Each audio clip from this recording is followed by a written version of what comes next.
All right, let's rock and roll. Clarity, clarity, clarity, clarity. I'm gonna fucking get the right equipment now because I want to apologize to the listeners. I know I sound like shit on my end when Andy and I do the podcast over the phone because he has the proper equipment and I'm literally just talking into my phone. But I'm making a vow that Andy is going to order the equipment for me and we are going to get me the proper equipment so I don't sound like I'm fucking talking to a drive-through. Yeah, it is a little drive-through talking sound. Yeah, and I hate it. But I fucking hate it. Ordering a nice shotgun mic. It's gonna be better. So Yeah. And at the first of the year, hopefully we're figuring out some other things so we can have video even when we're not together. So Yes. We're Still a work in progress, baby. You never reach perfection. These are two old people trying to do new people shit. Yeah. Speaking of old people, Well, we gotta tell them where we are. well, yeah, we're in Arlington, Texas. Arlington, Texas. Arlington, Texas. Which is basically Dallas, Fort Worth Yeah. area. Yeah, so that's where we are. But I want to jump on something real quick. Go ahead.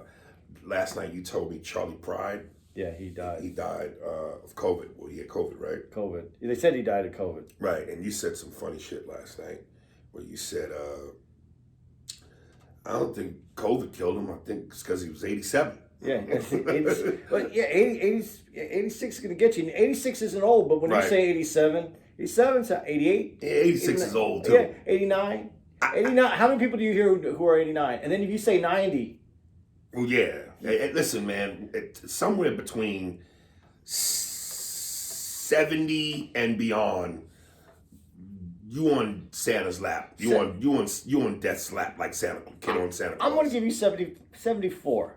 Sounds right. I think manageable. And I'm not saying that you're old. Some people stay in good, but once you get into those 70 plus, right.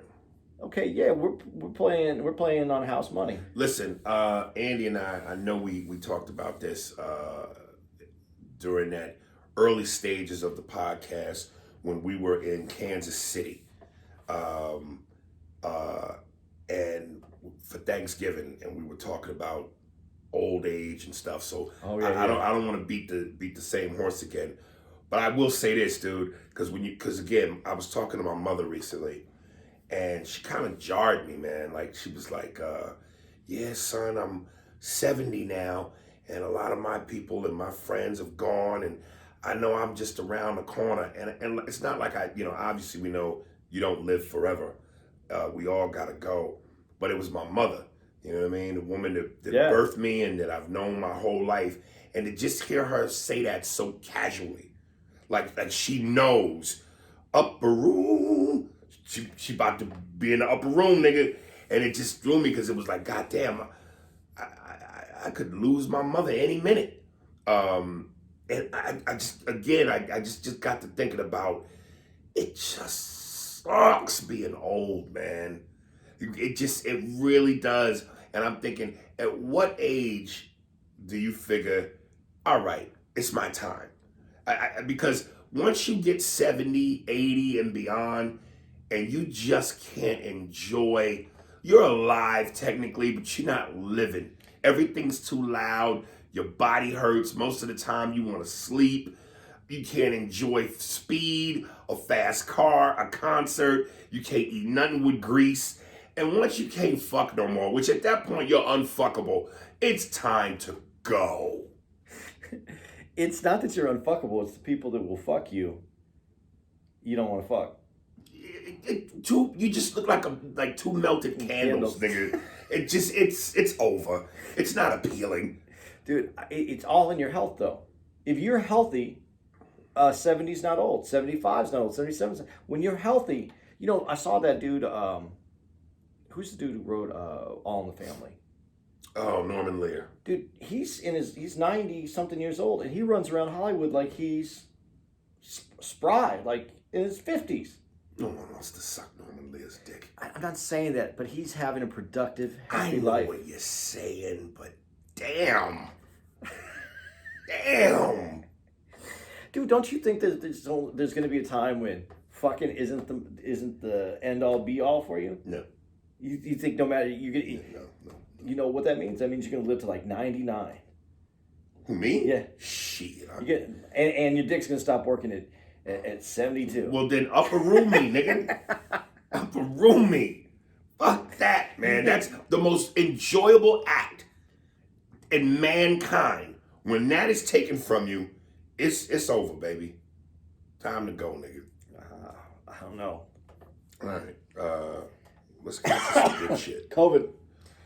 Let's get into some good shit. Yeah, let's do it. So this might be, folks, a two-parter, because we're gonna go over some of the greatest scenes in movies, and through the power of our magnificent, talented Steve, he's gonna edit these clips, so you'll hear a snippet of the scene, and then we're gonna talk about it. So without further ado, let's dive right in. As you're trying to find this stuff, Yeah. I'm just going to tell you one of my favorite things about being here in Dallas is Stephen A. Smith, man. All I have to do is say his name, and man, I can see people's reactions in their face. They hate that man. Yeah, they hate that man. It is so much fun here. All right, this Steve. So coming into this in 3, 2, 1. All right, so this first scene, of course, people, is from one of, I think, Leonardo DiCaprio's best performances in Basketball Diaries, where he's trying to get his mother, who's played by Lorraine Bracco from The Sopranos. Clearly, Tony, you're very angry at her. I can't do her the way Deborah Wilson did in the Sopranos spoof. But she plays his mother, and he's trying to get her to give him money for drugs, and she doesn't want to help him because she don't want to feed the habit, and it's breaking her heart. So, dude, that's tough to watch, man. Go ahead. You know, I haven't seen that movie in a gazillion years, and when I watched that clip, and I watched it 2 days ago to try to prepare for this, and I was tearing up, dude, and I'm trying to fight it now. That's tough. That's how good his fucking performance was, because, you know, obviously if you got kids, you're like, you don't want to support your kids hurting themselves, but it's still your kid. Yeah. So you also don't want to deny your kid. So to see your kid in pain, knowing you can't do nothing about it, but knowing if you enable them, then you just as fucked up as them. It was powerful. And Leonardo's a motherfucker, dude. Yeah, and this is when he's obviously a lot younger. Right. And I still don't think he found his. There's moments in that. I mean, I feel everything that you just said, but there's moments in there where it isn't the Leo that we have now. Like his acting has even gotten better than it was then. Right. And so there's just moments in there where I was wondering if he would have just watched it. He goes, "Man, right there, I'd like to just." Oh, I'm sure. Yeah. I'm sure there's always something you look at and go, I could have, or maybe I. Just a little bit here, a little bit there. Right. But the scene's powerful, and I like what you said though about, as a parent, because as a parent, if your kid is fucked up on drugs, you are also fucked up on drugs with them. Not that you're high, but you have to. Your soul bears that. I think it's an impossible place to be, and I had a little bit of drug experimentation when I was younger, and I just can't even imagine what I was doing to my mom. Right. My dad, my stepfather, he was a little harder as a person, so I don't know that he would ever showed me what that affected, how it would affect him, but I'm sure that it didn't make my mom happy. And when I watch that, that's what makes me sad, isn't just watching Leonardo, but looking at the mom and going, man, I fucked with my mom. And later in that same clip, she calls the police and says somebody's breaking in her house. And then while she's still on the phone with the police, she's still hearing him agonize from on the other side of the door, and she reaches for a pocketbook and takes out the money. So no matter how much it's killing her to know that he's killing himself and she's calling the cops, she still later commits to giving him the money. But that's why I'm saying you're in the addiction too, because in her head, she's not going to give him that money for drugs. She's giving that money because he said he needed to get out of town. So she's going to justify that in her head. I'm not giving him money for drugs. Hopefully he takes this money and he goes out of town. Even though deep down she knows. She knows it's drugs. Yeah, but that's part of the cycle of being involved in someone's addiction. That's that's the whole part. That's the part that just. Do you ever watch this show called Shameless? Have you ever seen Shameless? No, that's that show with what's my man's name? Great actor, H. Macy. Yeah, William H. Macy. Yeah, dude, that show is all about codependency and addiction. But it's a comedy, right? It's a comedy, but it's all about codependency. It's about a family that grows up on the south side of Chicago. And yeah, it's very funny, but the root of the show is really about being codependent, right? And how you move away from it or move more into it. And I think it's a well done show. I actually like that. Right. I actually watched. This is the last season that's out right now. Let me ask you, and before I ask you, because it's almost the same thing with whether your child is addicted to drugs or on an even worse scale. You see where, some mass murderer or sick fuck is in court for, committing a heinous crime, and their parents are there. And your child is guilty of this murder. You might have to turn it off by the wall. Your child is guilty of this murder and this heinous act, and they're going to jail. And of course, as the parent, you're sorry for the victims. You apologize to the victim's family that your child is a piece of shit. But nonetheless, it doesn't change the fact that you still love your child. Yeah. So that being said, if your sons were Leonardo DiCaprio and had that drug problem, do you think you could not give them the money? Honestly, because I think that I think more people would answer this way because we understand a little bit more about addiction now and how things work. Right. I think that you would have your kid come over and you would have them basically kidnapped and brought to treatment because that you cannot not give them the money if they're there and you're going to let them leave. That the person, not every, some people might be better at it. I think it would be very difficult. I saw her situation in this movie, and she couldn't help, so she couldn't hurt by giving them the money. Is basically I think what comes down to it in her head.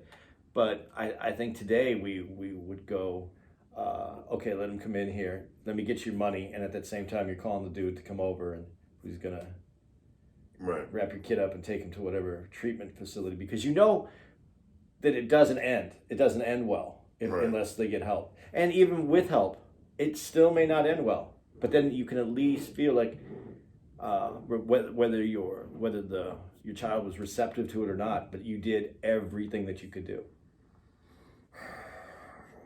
I noticed the one thing about, and I know we've mentioned this, these actors that have been around for decades, that are considered iconic, De Niro, Pacino, Denzel, Jack, early in their careers, when they first, started, up until they reached iconic status, they weren't caricatures yet. No.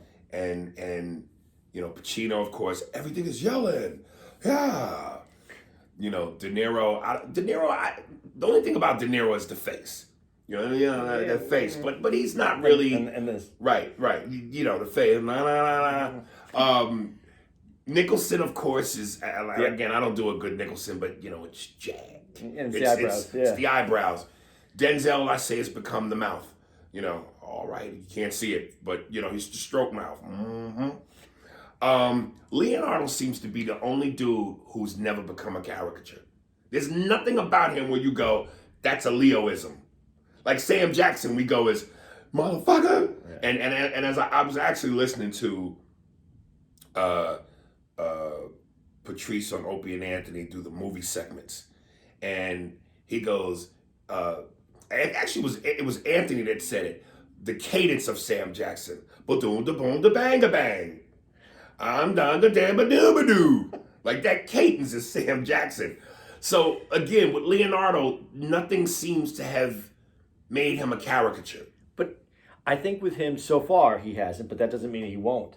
Right. And as you get older, you start playing. As you get older, there's roles that they put you in that you have already shown how to play that role, and so that becomes part of the character, the roles that you play. Right. And it feeds into you being that character.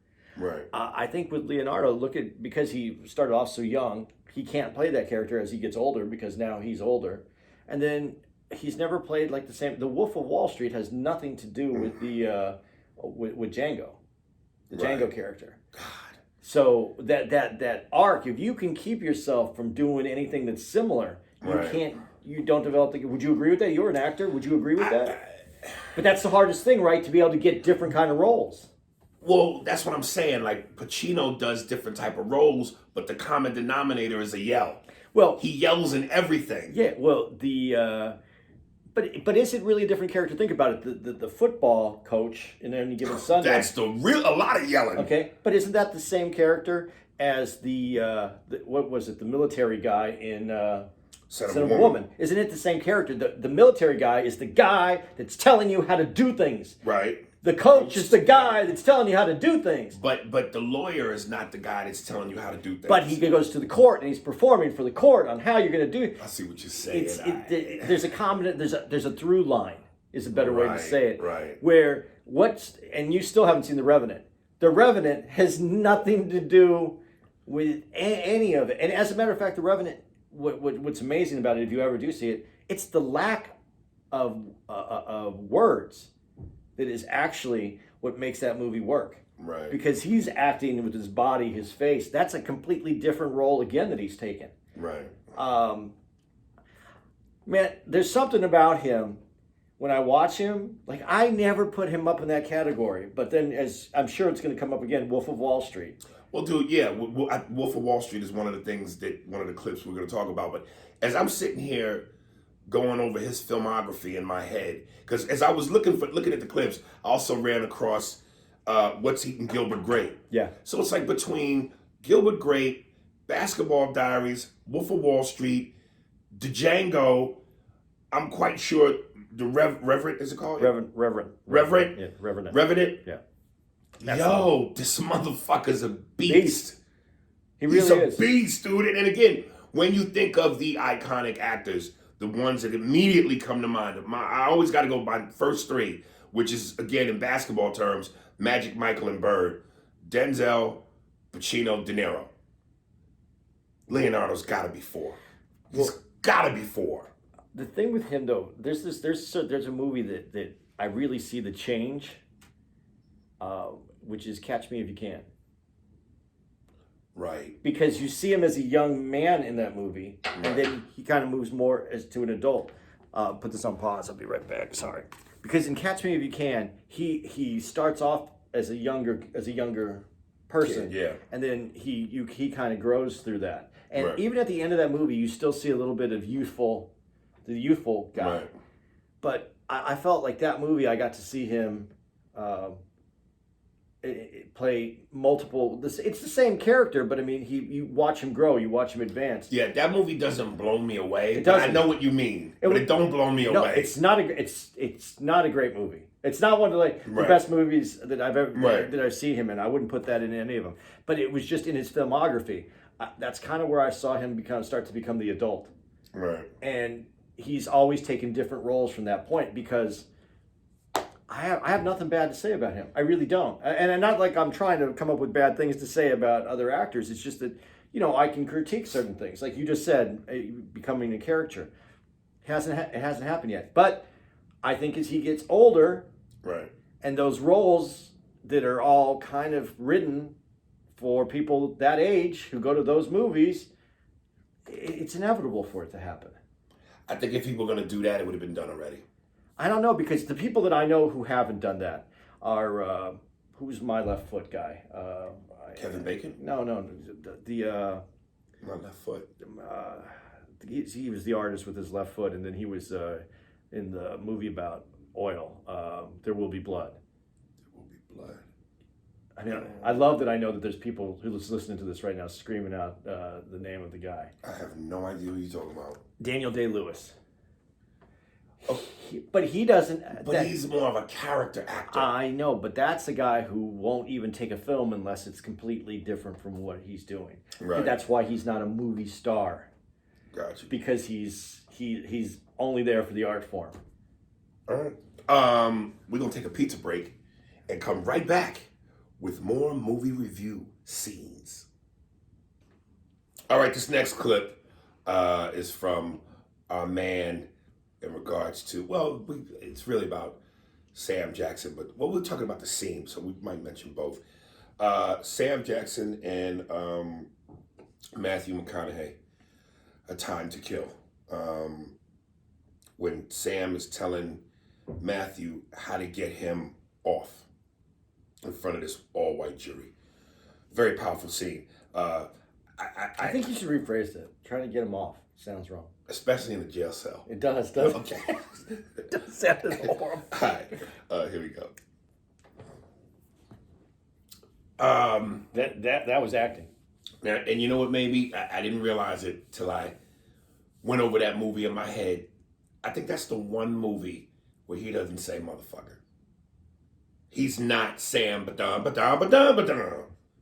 And incidentally, someone sent me the email. The movie you were talking about was Changing Lanes. Changing Lanes. I don't think I've ever seen that, but I got to see it. It does have a little bit more of his cadence, Right. but it's an acted movie. Right. It's not trying to be snakes on a plane.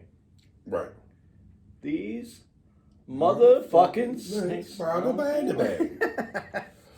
But that was powerful. That's the scene right there. That's and you know it's not even till you really realize what he's saying where you go, in some sick way, wow, that makes sense.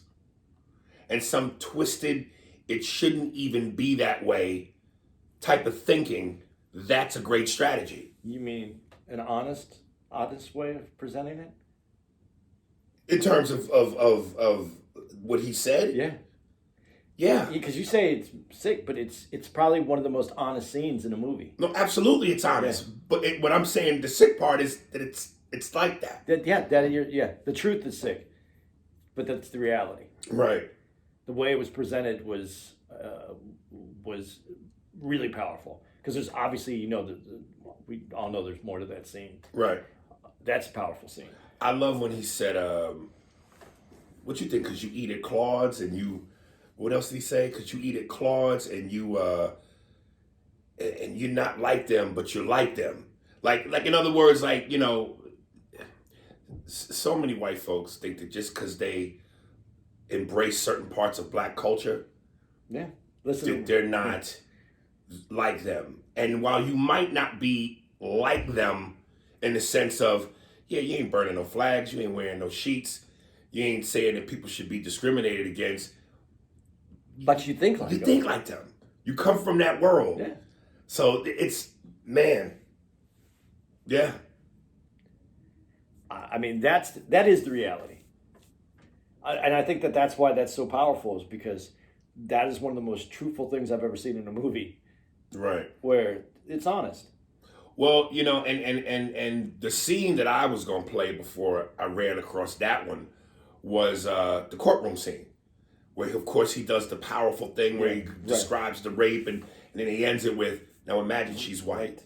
But that scene is I still think the courtroom scene is the most powerful. Yeah. But that's right there, too. I forgot about that scene. Now, that, to me, well, that scene, okay, the courtroom scene doesn't happen without that scene that you just played. Right. Because he had to get him to understand how he was thinking. Right. So that he can present. And that's what he did. He presented what he was thinking to that jury box.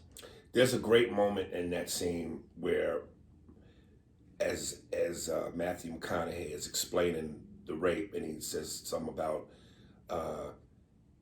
they got on top of her, beer, drunken breath, destroyed her tiny womb, whatever chance she could ever have at giving birth. And Kevin Spacey does a neck thing where and the look on his face, the body language as he swung his neck from left to right was like, we just lost this fucking case. He knew at that moment, as it was being broken down, fuck. Now, not to go off where we are right now, but you brought up Kevin Spacey because he's... Right. Doesn't he get a great actor's nod, or because of his situation, he doesn't get shit? Because as an actor... Yes. Yeah, it's almost like the Cosby thing. Does his body of work no longer count because of the heinous act? Because the body of work is still a body of work. So, look, from an acting standpoint, Kevin was a beast. You know, and incidentally, this is how funny, this is what's great about comedy. Even in the darkest of times, there's a joke somewhere. I was reading the comment section, and someone wrote, as Matthew McConaughey is wrapping up that courtroom scene, and of course he ends it with the famous, now imagine she's white. Somebody wrote, what if Matthew McConaughey went, now imagine Kevin Spacey is gay. And then someone else went, instead of imagine she's white, now imagine she's all white, all white, all white. Yeah, comedy gives you that room. But what's funny is, and this is where we are today, is people come to shows, and that's what that room is for. Right, and then they do the opposite. And they get mad. Right. Jesus. Fucking idiots. You know, we mentioned while we were enjoying our pizza, talking about Sam Jackson in terms of acting. You brought up Sidney Poitier. Yeah. Iconic, and those roles transitioned. Right. He was as important, not as good looking, but as important as Denzel for his time. You know what I mean? Yeah, He was the Denzel, obviously minus the dashingly handsome looks and sex appeal, but he was the Denzel of that era. Yeah, but he might have been more important. I think he's more important because he broke through. He was the first to be a leading man in a movie. Yes, that's what I'm saying. He was the dude. Yeah. So his acting, him being that actor, I think is, as a black man in that business, right, he's the most important black male to play characters that in Hollywood. Well, forgive me, I should be slapped. Some of his most iconic movies. Look Who's Coming to Dinner. Look Who's Coming to Dinner. In the Heat of the Night. What's the fucking one I think they did the remake on that was in black and white.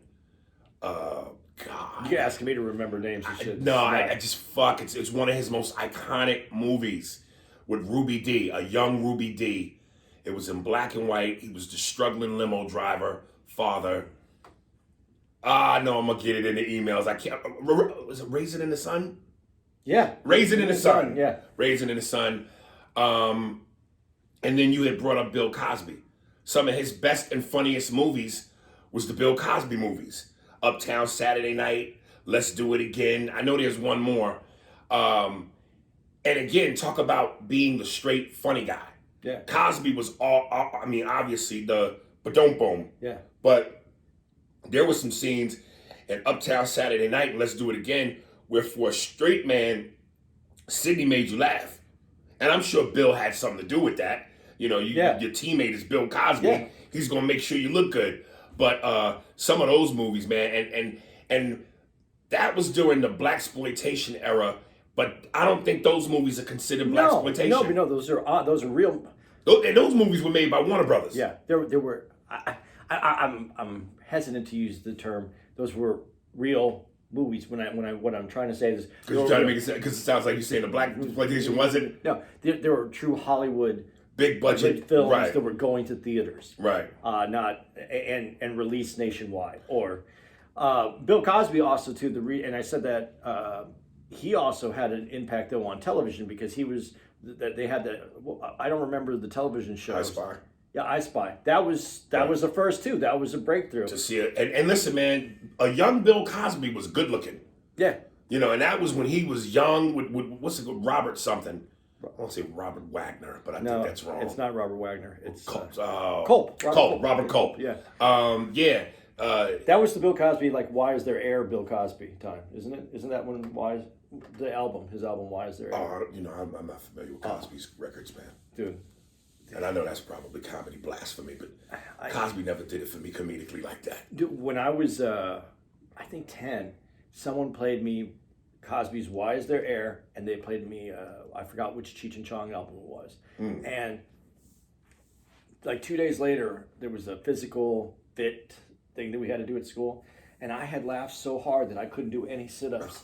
From the Cheech and Chong or the Cosby? Both of them. Both of them. And I think that's what helped me comedically enjoy comedy, because those are two different kinds of comedy. Right. And I got those in the same day. Right. And I found both equally as funny. There's a stupid line in the Cheech and Chong. Cheech and Chong is completely different. But there's just this line in Cheech and Chong where they're sneaking into the movie theater, and he's backing up because I'm sorry, I have not done this in a long time, and it's here. No.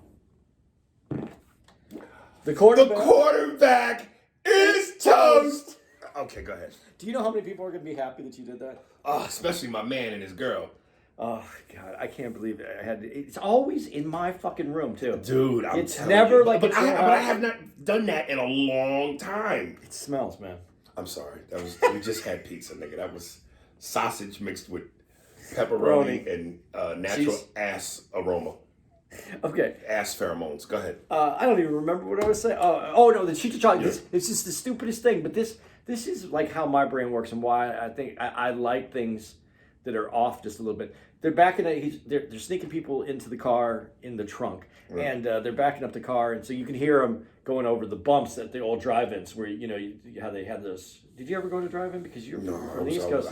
That era, I just came after that era was done. There was humps where you park your car, and these humps that you could see over the car in front of you. And so he got this parking space. He goes, no, we got to let the people out in the trunk, so you got to move back. And you just hear him driving over the humps, whoop whoop whoop. And so the people in the trunk are just getting the shit beat out of them. So he goes to back up against the fence. He goes, let me back up close to the fence so we can let the people out, or to this pole or whatever. And he just goes, back up. He goes, a little more, and then you hear him hit the wall. And then he goes, right there. And it's just so stupid that it was funny to me as a kid. I thought all that shit was the funniest stuff I ever heard. I kind of pride myself on being very comedically educated. Anything comedy, I try to soak up. And I'm going to take an F in this class, because there's some things within the 70s comedic era I got to get familiar with. I've never heard a Cheech and Chong album.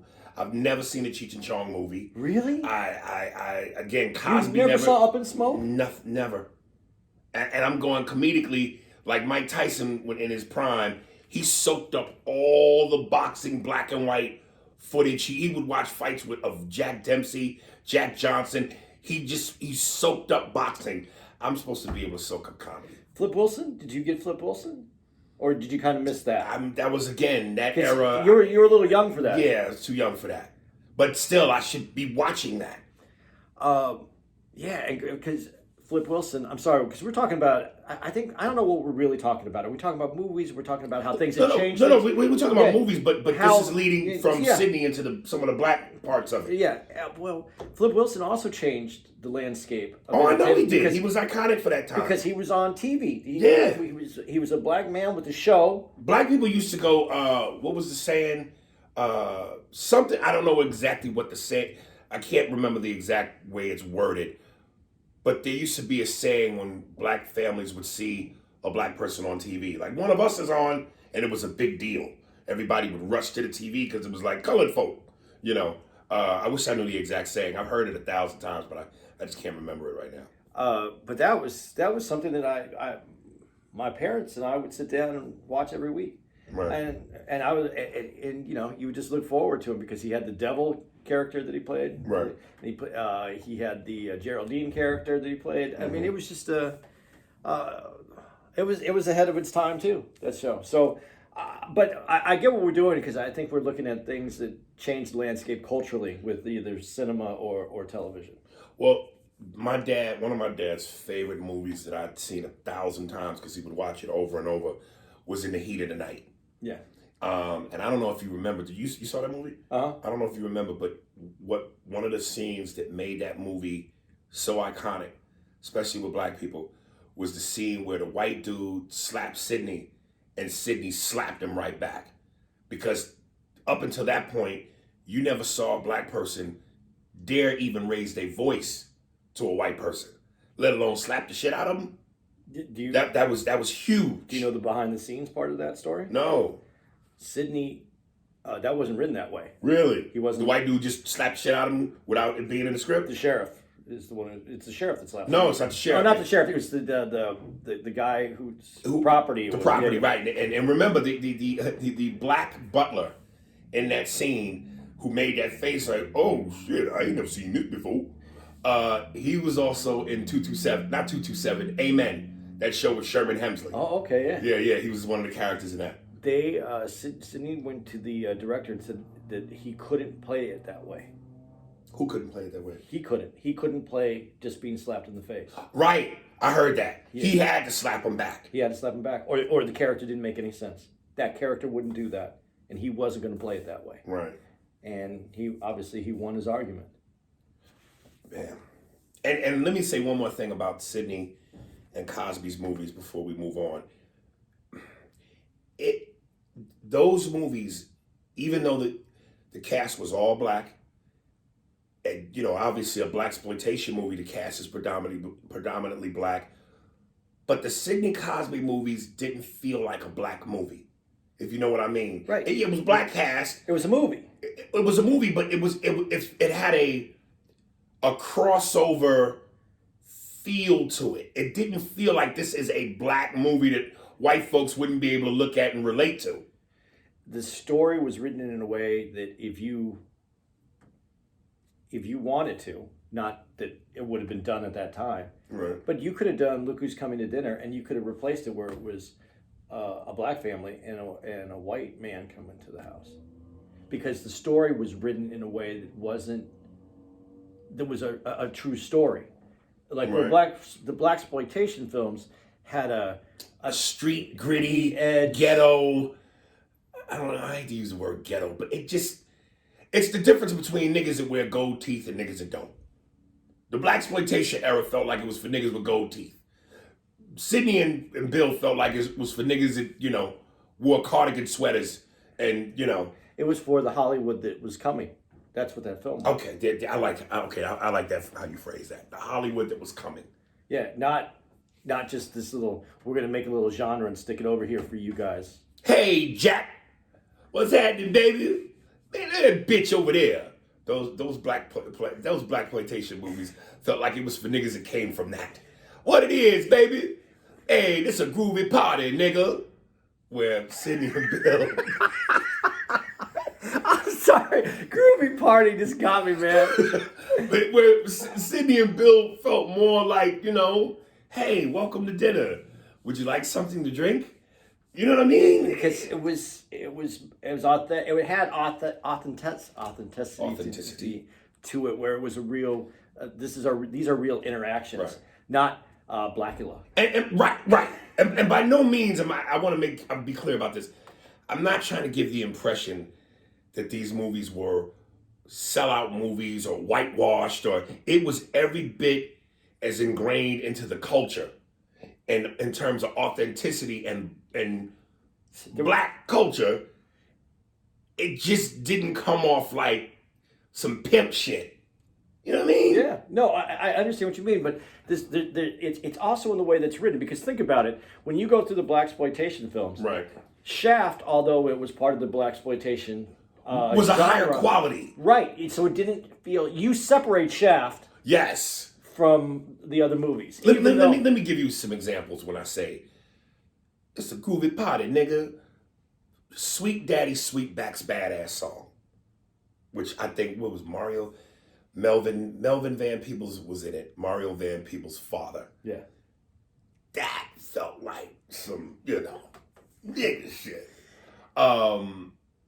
Across 125th Street. any movie with Pam Grier, any movie with Fred Williams. You know what I mean? Those gritty blaxploitation flicks. You know, I'm hesitant to say it this way, but those movies also had, the blaxploitation films also had a touch, or more than a touch, of the way that I think white families at home imagined black life. Right. You know, it was like, this is what black dudes do when because the separation of black and white, like 125th Street is what you said. This is what's happening. This is was like where that movie was made, and then white people go, see what happens above 125th Street. Yeah. See, that's here's a window into what niggas is like. That's what those movies. And again, not to say niggas wasn't like that, but we were also like that. Yeah, and you know, this is where Cosby doesn't get the credit that he deserves, because when he did his second stint on television and he did the Cosby Show, that was saying, yeah, I know there's this in the black community. I know, yes, this is right. But this is also us. There's the doctors and lawyers that are and he's always. Sidney and Cosby's movies were the doctors and lawyers of the black movies. Yeah, they were part of the culture. They were just as black as the other yes, movies, but they had a lifestyle that was different than the lifestyle that I think, if I can say it this way, that Hollywood, or that genre of Hollywood, was comfortable putting money in to say portray the black community. They were more comfortable with. They loved a movie that was gritty. Right, and then when you look at who the stars were, Sidney was the top of the crop. Yeah, and comedically, Bill had already proved his worth with I Spy, and a couple other projects, and comedically on stage. So they took two of the biggest and best and put them together. So. But top tier quality. But the other side of this is going to be, people are going to come out and say, well, what we're saying right now, and then they're going to come out and say, well, they just took crossover black dudes and put them into those parts, and that's okay, so that it was palatable. But I think that I hate that word, palatable, because it seems like you're trying to go. We need your acceptance.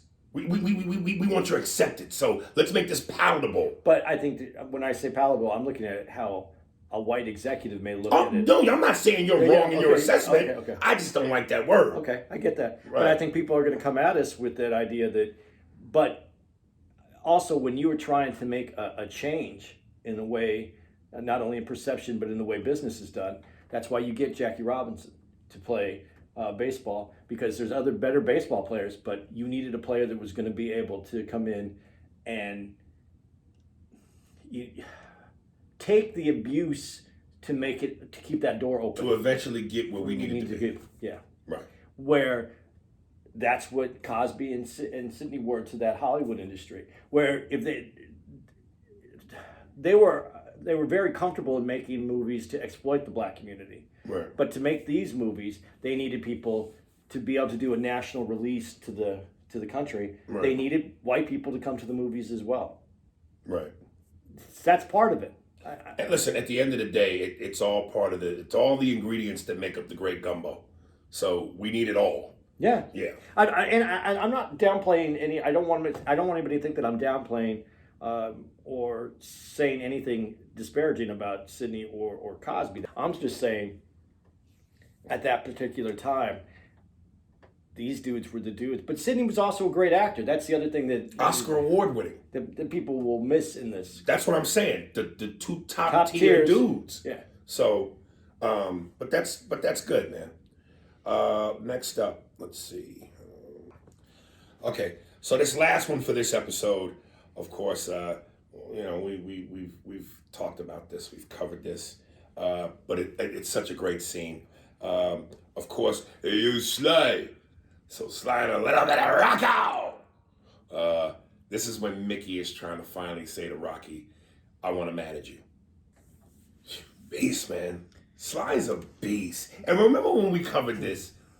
That's why I said Rocky 1 is the better movie, but 3 is the more entertaining. That's real acting right there.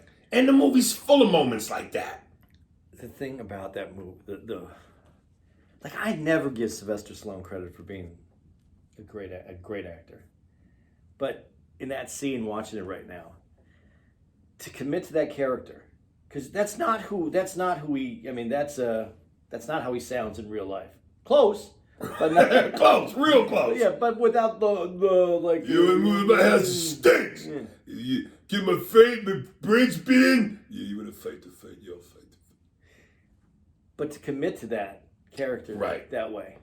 But he knew that character. He wrote that character. That's why he insisted on playing that character.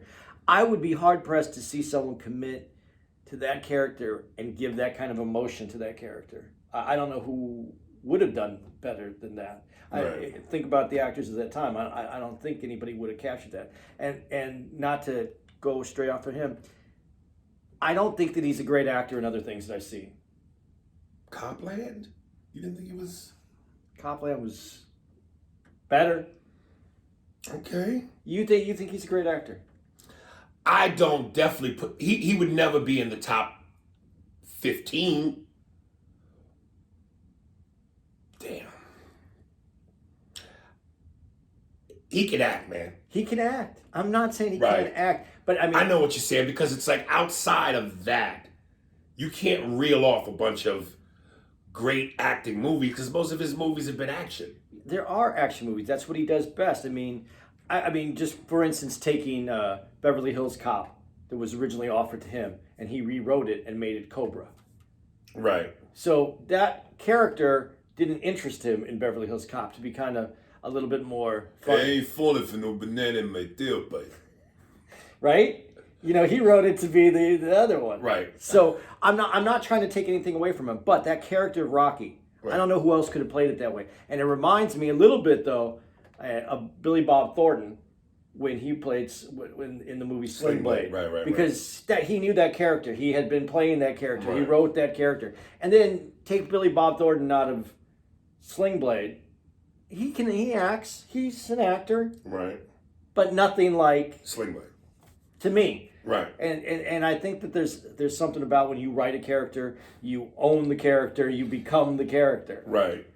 But Sylvester Stallone, I mean, you saw Fist after Rocky. Did you ever see Fist after Rocky? That was where he was the union leader, and he was. I don't even remember that. Yeah, man. Was it bad? It definitely wasn't good. And was it action or was it acting? It was acting, and I think it was people were expecting a little bit more of a Rocky type movie than especially when you call it Fist. There was that could so be a porno. Yeah. Well, and he was in a porno too, and that's the other thing that came out that kind of I don't know. He's had an interesting career, but that's sometimes when we talk about this again, and I think this is fun for us because I like saying this. Actor. Movie star. Oh, he's definitely a movie star. Yeah. So, but there is no. He's a movie star that can act. He can act, but he's more of a movie star than he is an actor. I got you. That makes sense. But I like, dude. You don't put out 27 Rockies if you can't at least act a little, act through them. Right. I don't know how many. I even forgot how many. Is it five? Was it 5 Rockies? 6. 6, but that's one of them's Rocky Balboa. Yeah. Okay. So. And then the creeds afterward. Right. So okay. So yes, but out of all these that we're going to review is greatness. Yeah, I'm looking for Victor Maitland. Yeah, Capricorn gentleman. Yeah, can you tell him you got Herblich Simplex 10? I'm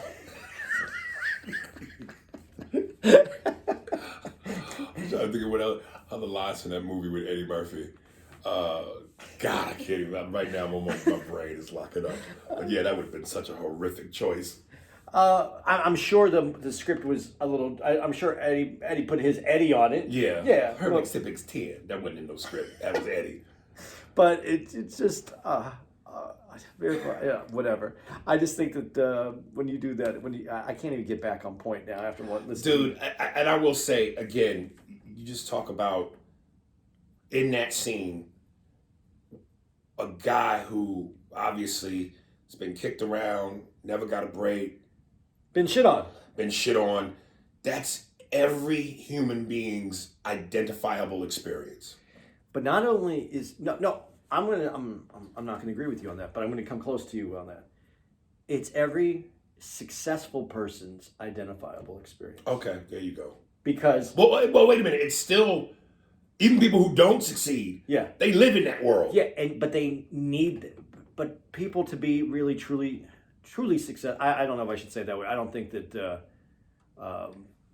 Microsoft dude, Bill Gates. I don't think that he ever found himself in this.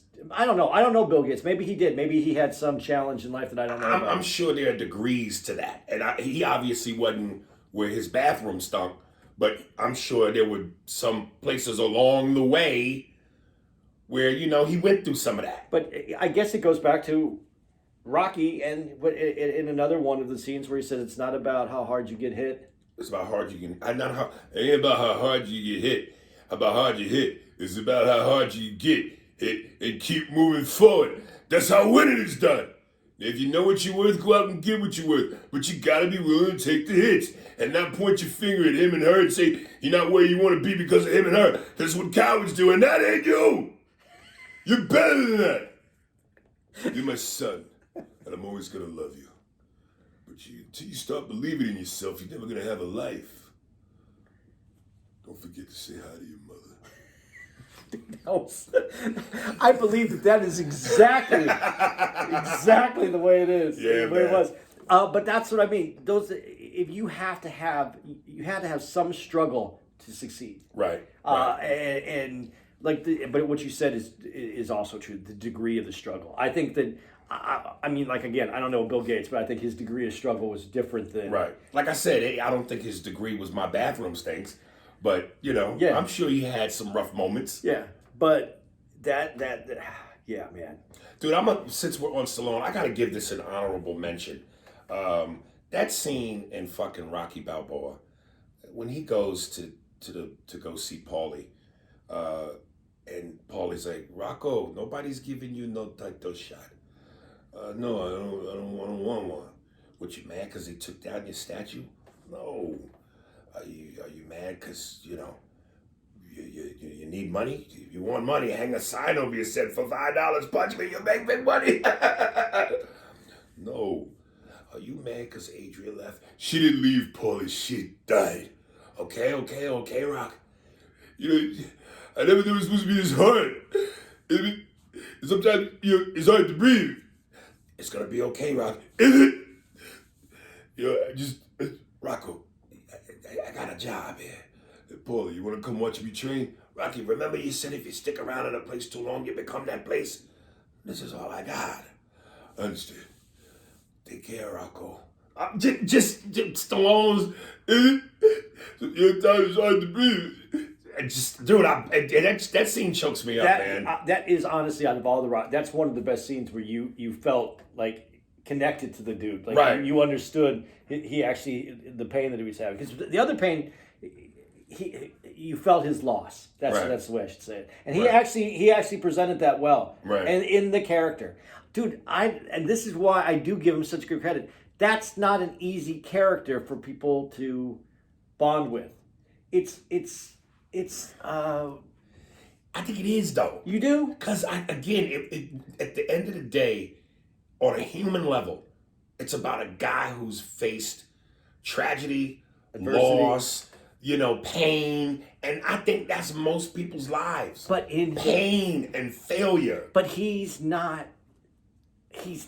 Maybe you're right. Maybe he is a better representative than that. But he doesn't represent. He's not the everyday guy. He's a little off. He's a little. He's been punched a lot. He's not the guy that who's going to connect with you about loss of my wife. I disagree, dude. You think so? Yes. Yeah, I might be off on this one. I think you're way off. Because the more I'm listening to you, the more I'm questioning because again, this is a dude. Like if you relate more to him than you could Jordan Belfort. Yeah. Like when you use Bill Gates as an example, again, no one reaches success without a little bit of eating shit first. But, you know, you look at Bill Gates, it's hard to even think you could relate to his story. Rocky is the dude in every ghetto. Rocky is the guy in every trailer park.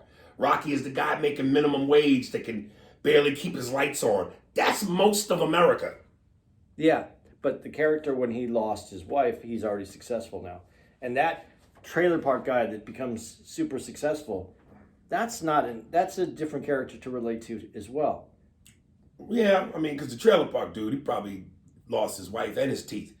I'm not trying to be a dick, but you're right. Yeah. It's an interesting character. I think that he's probably because he wrote that character, knows who that character is. He's one of the few people that I think could pull that character off. Even though it's based on, is it based on like a couple boxers? No. I thought he based on not took their life story, but based it on some things. Chuck Wepner. That was it. That was it. That's the only one. That was the only one. Did you ever see The Lords of Flatbush? No. Man, you're missing out eearly. Dude, I'm trying to tell you, man, a lot of 70s shit, comedically and drama-wise, I need to tighten up. I need to tighten up. We're going to do more of these then with them. Yeah, because we got to go 70s because again, if we went 70s, you would leave me in the dust. Well, it would be a Lamborghini versus Fiat.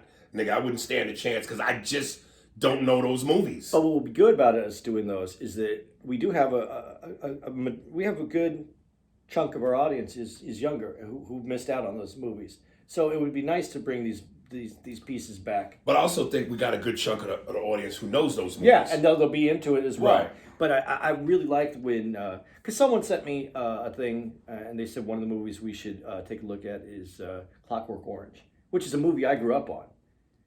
I thought I heard of that before. I thought it was like a chick flick. No, man, Clockwork Orange is nothing like that. It's Malcolm McDowell, and it's a Stanley Kubrick movie. It is great. It's a very interesting movie, to the times that it's one of those movies that every generation it still relates to. You said McDowell. Who is it? Malcolm McDowell. I think Malcolm McDowell. Yeah. Oh shit! I thought you meant Michael McDonald. No. I'm gonna be here. No, it's a very interesting movie, but like that's a movie that I think people would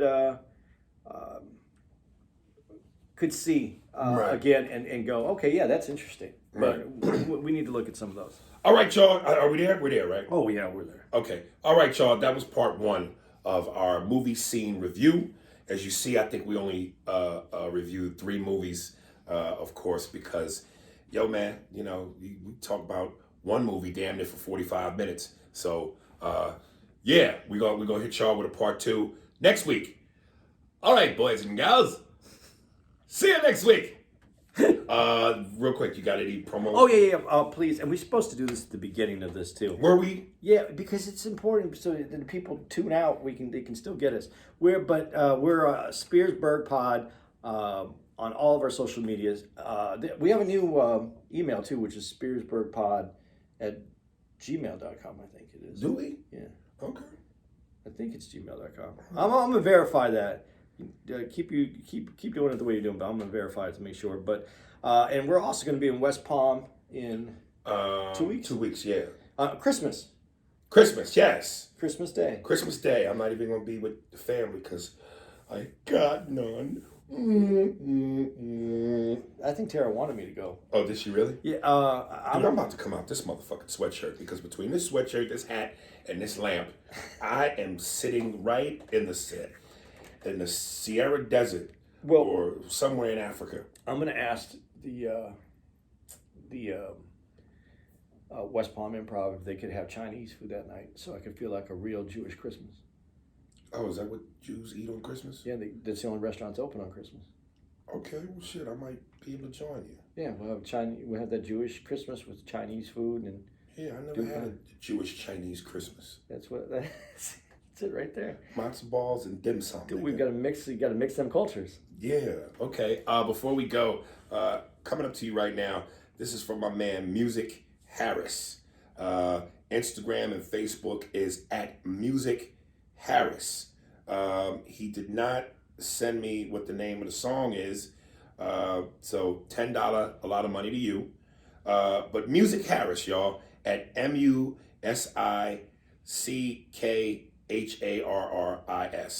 Enjoy.